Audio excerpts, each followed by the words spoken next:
Dalam kesempatan yang berbagi ini, mari kita sejenak menjadikan pujian syukur kepada Allah. Dan dalam rangka mensyukuri matur ini, mari kita bertafakur, mentafakuri ayat-ayat Allah, baik ayat qauliyah maupun ayat kauniyah. Dalam hal ini saya akan mengambil tema yaitu 5 dosa besar istri terhadap suami. Ini Pak Sodik ya. Pak Sodik. Yang pertama adalah durhaka kepada suami ya. Itu dosa besar ya, durhaka istri terhadap suami. Itu diungkapkan dalam surat ini ada 5 ya.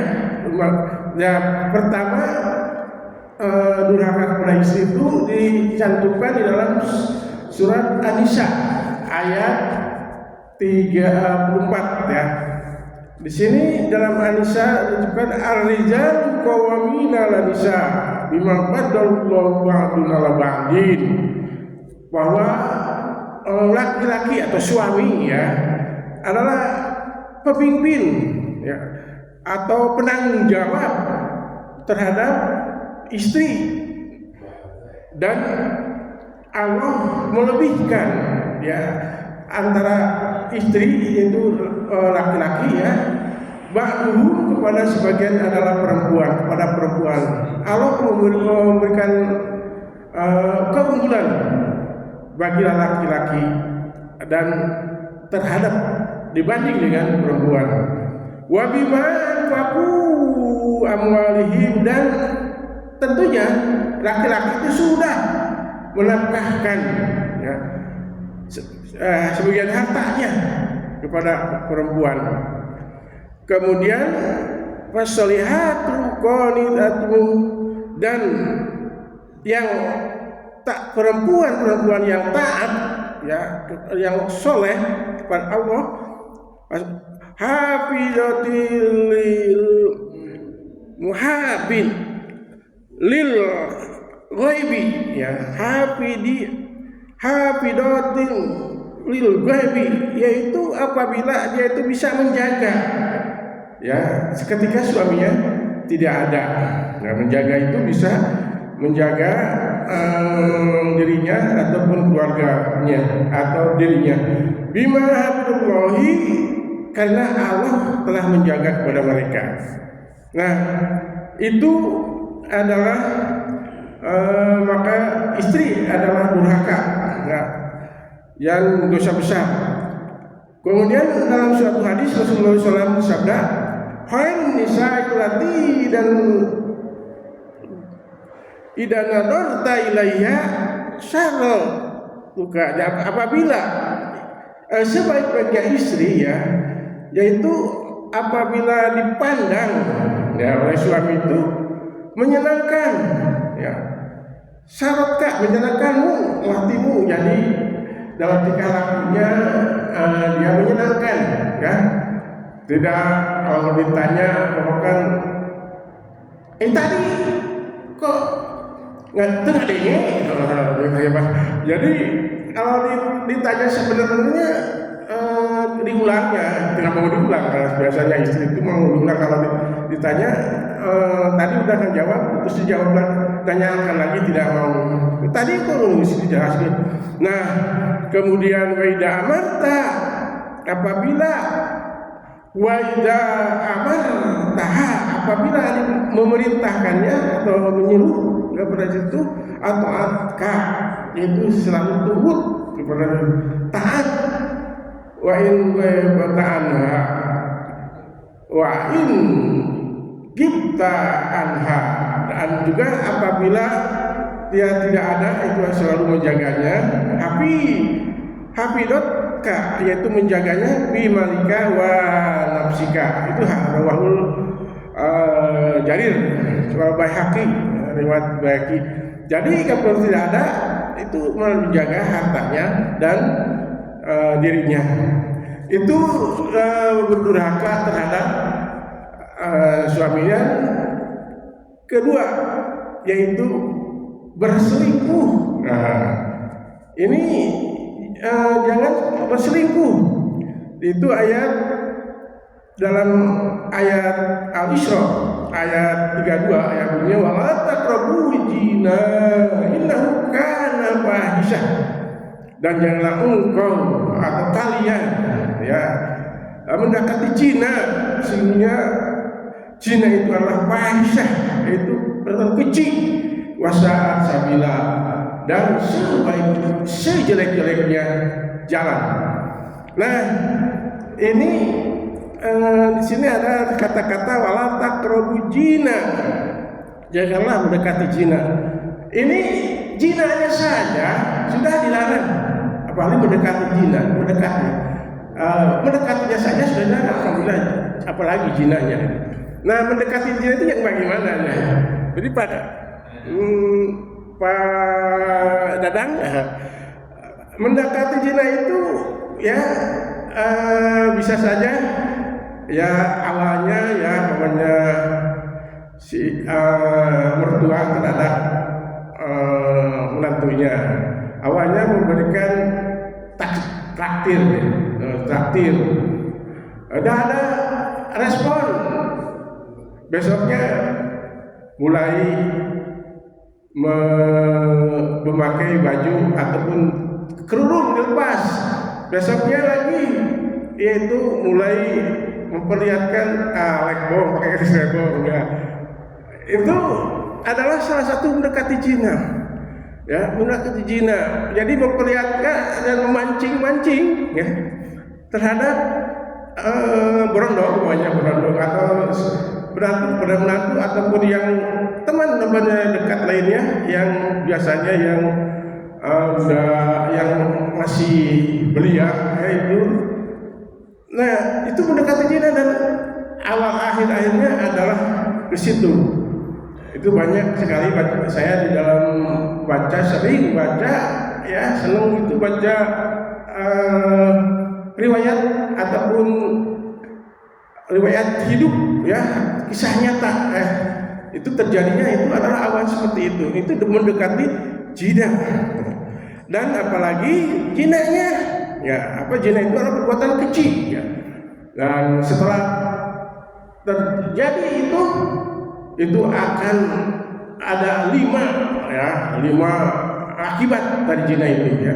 Namun yang saya buat di sini adalah satu saja dulu ya. Akibat dari zina itu akan mengaburkan nasab, keturunan ya. Coba kalau tiba-tiba si ibu itu melahirkan dari menantunya, dari yang lain, ya, itu akan mengaburkan nasab ya, atau dari anaknya, gitu ada ya, itu ada ya, yang dari anaknya, jika mengaburkan nasab itu keturunan, ini disebut neneknya berkala dari anaknya ya, dari anaknya itu jadi mengaburkan itu, apalagi kalau anaknya nanti perempuan ya, perempuan itu nanti yang menjadi wali itu akan menjadi tidak sah, zina terus ya kalau walian oleh bukan anaknya sendiri atau anak biologisnya ya, seumur makanya ini yang bahaya dari zina ya. Yang situ saja itu ya, yang mengaburkan keturunan ya. Baiklah, yang ada waktunya masih ada, yaitu yang ketiga. Yang ketiga adalah menolak hubungan intim ya, istri itu ya. Ini dalam satu hadis ya, yang sebuah riwayat ya, Nabi SAW bersabda, apabila suami mengajak istrinya untuk berkumpul, ya pokoknya ke kamarnya lah.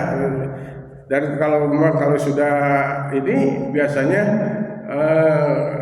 kamarnya itu berbeda. Berbeda kalau dulu zaman pengantin baru ya.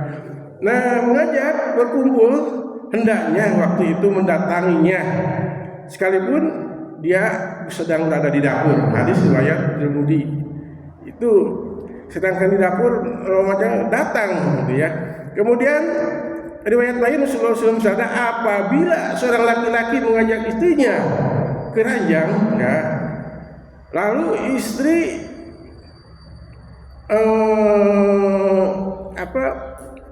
menolak ya, atau tidak datang atau tidak mendatanginya, sehingga suaminya tidur ketidurannya dalam keadaan marah terhadapnya, maka malaikat melaknat hingga pagi hari. Ini harus diwariskan. Ini sudah ya waktu kemarin ya, minggu kemarin. Dan yang ketiga, yang keempat ya, yaitu pergi tanpa seizin suami, ya. Pergi tanpa izin suami, ya. Dalam surat Al-Ahzab ayat 33 ya, yang bunyinya wa qarna fi buyutikum wala tabarraju jahiliyah. Dan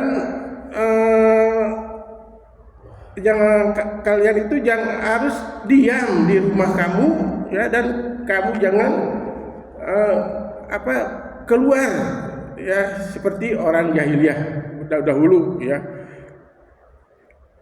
Kemudian wa aqima sholata wa atina zakata, kemudian dirikan sholat dan zakat ya. Wa atina Allah wa rasulah, dan taatilah Allah dan Rasulnya. Inna yuridullah liyudhibana ankum ridsan ahlal bait. Sesungguhnya bermaksud Allah menghilangkan kepada Allah ridsan, ala kejelekan atau perbuatan nista kepada ahlul bait. Wa yudunakum dan Allah akan wa yutahhirukum tahhir. Allah akan menyucikan mereka dengan sucinya. Nah, di sini tadi nomor 4.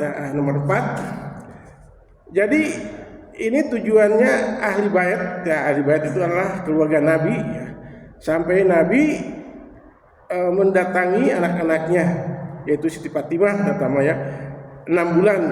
Setiap sholat subuh berseru sholat untuk ahlul bait, untuk jadi mendidik ya anak ahli bait, yaitu keluarga. Dan satu lagi aja, yaitu nomor 5 ya, yaitu istri menggugat cerai terhadap istri tanpa syar'i ya, tanpa alasan yang syar'i. Rasulullah SAW bersabda, wanita mana saja yang minta cerai kepada suami ya, untuk bercerai ya dalam kondisi apa saja itu, maka haram baginya untuk bau surga. Itu bagi itu yang minta cerai itu bau surganya sendiri haram apabila masuk niat. Nah, itu di dalam surat Al-Baqarah ayat 22 ya. Tapi karena ini ya khususnya masih kalau dibahas itu masih banyak ya, ada mengenai istri minta cerai kepada itu ya. Ini tapi waktunya sudah habis ya. Dan mohon maaf ya apabila ada kesalahan dan adalah salahnya salah sendiri ya, mohon maaf, dan benarnya ada dari Allah Subhanahu wa taala ya. Aku qouli hada astaghfirullahaladzim billahi taufiq. Wassalamualaikum warahmatullahi wabarakatuh.